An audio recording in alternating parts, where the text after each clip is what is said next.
Jangan lupa subscribe dan bunyikan loncengnya ya. Assalamualaikum warahmatullahi wabarakatuh. Ketemu lagi sama aku Irna dan Bu Nafi tentunya di Smart Edu Class.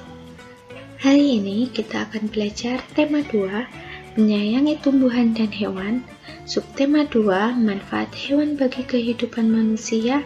Pembelajaran 3, tentunya di kelas 3. Apa kabar hari ini anak-anak? Semoga kalian dalam keadaan sehat. Tetap semangat ya walaupun kita belajar dari rumah. Sebelum memulai pembelajaran hari ini, mari kita awali dengan membaca basmalah. Bismillahirrahmanirrahim.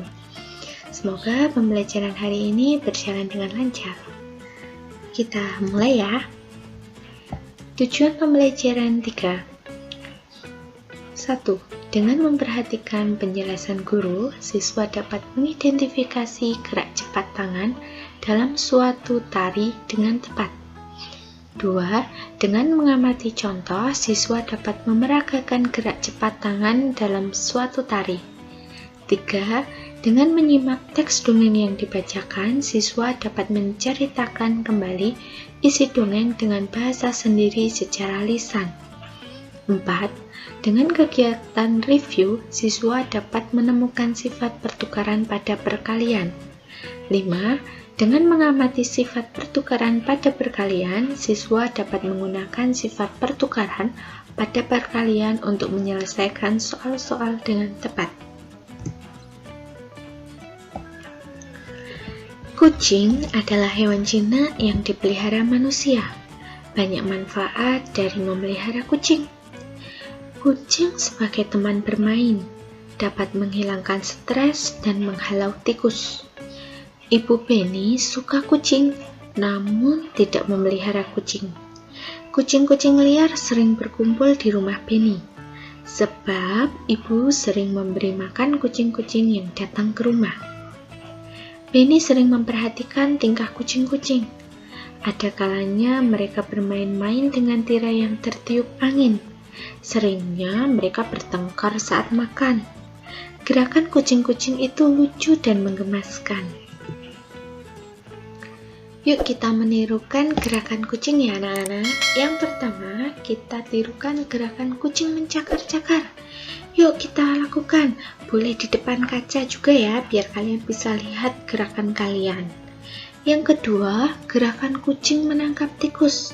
Bayangkan kalau kalian itu jadi kucing, kemudian ada tikus di depan kalian. Coba kalian lakukan ya gerakannya. Yang ketiga, menggabungkan gerakan mencakar-cakar dan menangkap tikus. Kalian bisa mencoba di rumah ya. Penny sedang membaca majalah tentang harimau.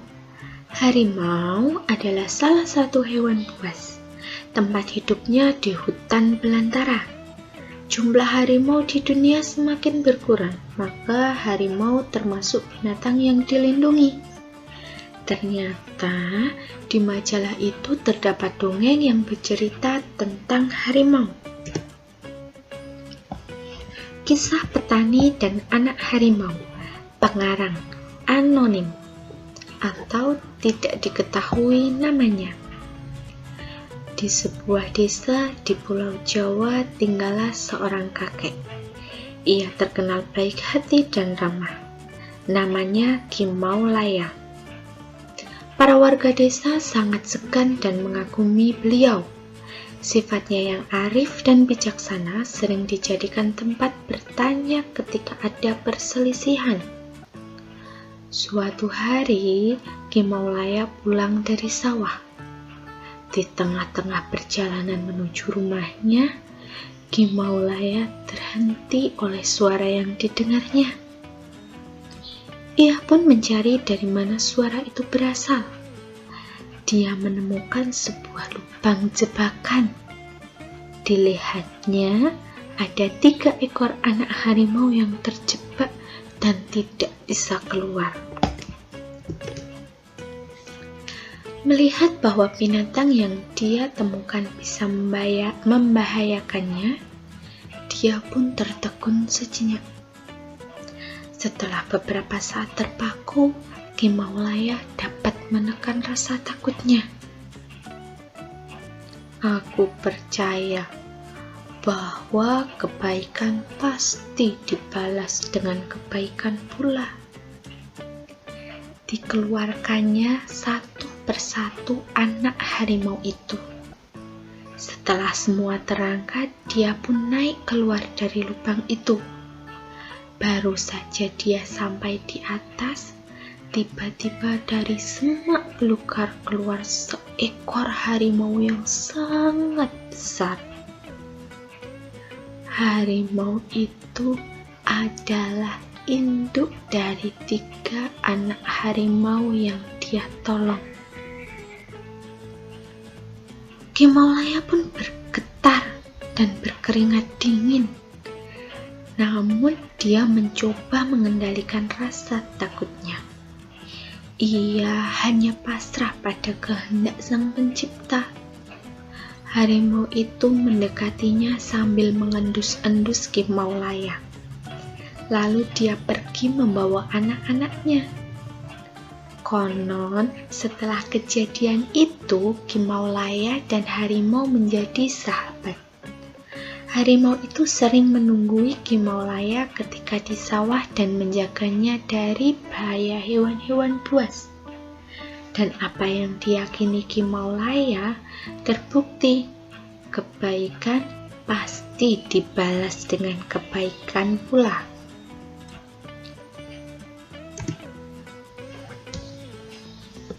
Coba anak-anak, sekarang pesan apa yang terdapat pada dongeng kisah petani dan anak harimau tadi? Kira-kira pesan apa sih yang harus kita tahu atau apa sih yang kita tahu setelah kita mendengarkan cerita? Pesannya yaitu kita harus mau menolong orang yang dalam kesusahan. Bukan hanya orang ya anak-anak, tapi juga makhluk hidup lainnya seperti hewan dan tumbuhan. Sore hari, Benny memasukkan ayam-ayamnya ke kandang. Ia menemukan beberapa telur di dalam kandang. Ia sedang berpikir bagaimana jika telur itu ia simpan dalam beberapa tempat. Kita bantu Benny yuk teman-teman untuk menyelesaikan masalahnya. Caranya dengan menyelesaikan soal-soal. Ayam-ayam Benny ada yang bertelur. Hari ini Benny mengumpulkan telur-telur ayam di kandang. Ia mengumpulkan 20 telur. Gambarlah telur pada kotak yang tersedia. Pertanyaannya, jika telur ia simpan pada 5 kotak, berapa isi telur pada masing-masing kotak? Kita tuliskan atau kita gambarkan dulu kotaknya. Ada berapa kotak ini anak-anak? 5. Berarti kita gambar 5 kotak. 2, 3, 4, 5. Kita masukkan telurnya satu persatu. Dari kotak pertama, kita masukkan 1. Kotak kedua, 1. Kotak ketiga 1, 4 1, kotak kelima juga 1. Telur yang sudah masuk baru ada 1, 2, 3, 4, 5. Kalau sampai kotak terakhir ini masih ada sisa, berarti kita masukkan lagi dari kotak yang pertama. 1.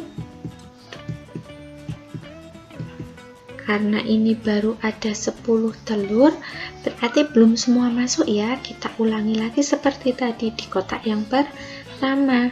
11, 12, 13, 14, 15, 16, 17, 18, 19, 20. Berarti telurnya sudah masuk semua. Jika telur disimpan pada 5 kotak, maka tiap kotak berisi berapa ini isinya anak-anak satu kotaknya? 1, 2, 3, 4. Berarti isinya setiap kotak ada 4. Kita dapat menuliskannya dalam lambang bilangan. Kotaknya jumlahnya ada 5. Telurnya di satu kotak isinya 4. 5 kali 4 kira-kira berapa ya anak-anak?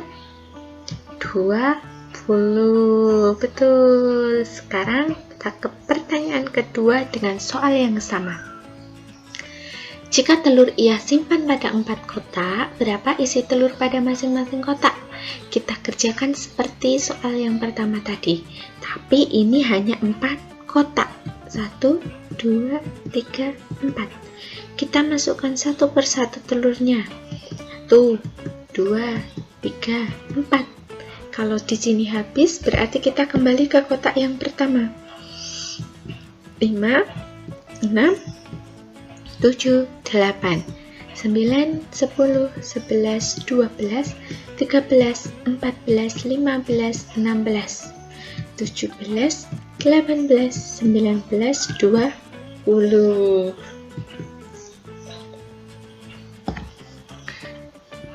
Jika telur disimpan pada 5 kotak, maka tiap kotaknya berisi.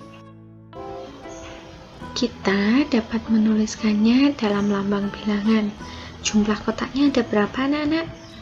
4. Isi setiap kotaknya ada berapa telur ya? 5 butir.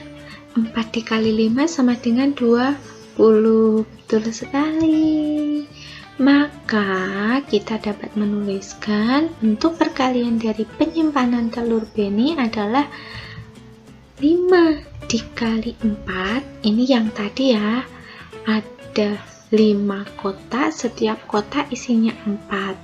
Yang kedua 4 kali 5. Ini karena keduanya hasilnya sama, berarti di soal ini ada apa yang dapat kita ambil? Bahwa pertukaran tempat itu hasilnya tetap sama.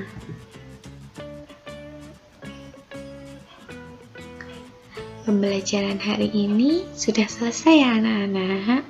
Semoga kalian diberi kemudahan dalam mengambil pembelajaran tadi. Kemudian Bu Irma pesan, jaga kesehatan, makan makanan bergizi, jangan lupa olahraga ya. Kita ketemu lagi di pembelajaran berikutnya. Bu Irma akhiri, wassalamualaikum warahmatullahi wabarakatuh. Terima kasih. Jangan lupa subscribe dan bunyikan loncengnya ya.